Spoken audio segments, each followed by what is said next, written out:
Biometric পদ্ধতিতে মোবাইলের সিম পুনঃনিবন্ধনের শেষ মুহূর্তে বিভিন্ন মোবাইল অপারেটর প্রতিষ্ঠানের সেবা কেন্দ্রে ভিড় বেড়েছে। হঠাৎ করেই এত লোকের চাপে হ্যাং হয়ে যায় নির্বাচন কমিশনের ন্যাশনাল আইডি কার্ডের সার্ভার। সকাল 11টার পর প্রায় আধা ঘন্টার জন্য ওই সার্ভারে ঢোকা যাচ্ছিল না। পরে তা ঠিক হলেও সার্ভারের সমস্যায় সিম নিবন্ধনের সময় বেশি লাগছে বলে জানিয়েছেন কার্যক্রমের সাথে সংশ্লিষ্টরা। রিপোর্ট করছেন রকুনউদ্দিন।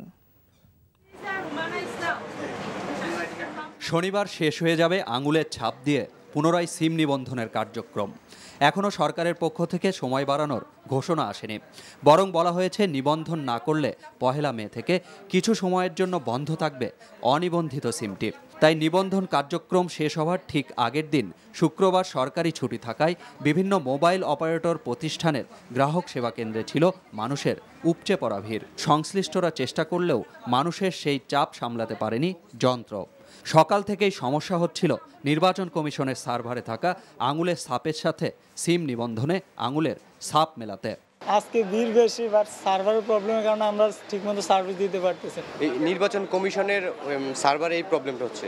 আমাদের এখানে কোনো সমস্যা নেই, কারণ আমরা তো এখানে ঠিকঠাক মতো কাজ করছি। যত তাড়াতাড়ি ওখানে নেয় তত তাড়াতাড়ি হবে। তারপরও সিম নিবন্ধন করতে মানুষের ভিড় ঠেলেই আসছেন আরও মানুষ। আরও আগে আসলে হয়তো ভোগান্তি খানিকটা কম হতো, এমন আফসোসও আছে অনেকের। ভাবছি যে ডেট আরও দিবে, এর জন্য আসা হয় নাই, এখন আসছি। আর এখন তো করতে হবে, নাহলে সিম বন্ধ করে দিবে, এর জন্য আসা। চিন্তা করছি আজ করে কাল করে করতে করতে শেষ হয়ে চলে আসছে অনেকক্ষণ, এখনো শেষ করতে পারেনি। নেট কানেকশন একটু স্লো, এই জন্য দেরি হচ্ছে।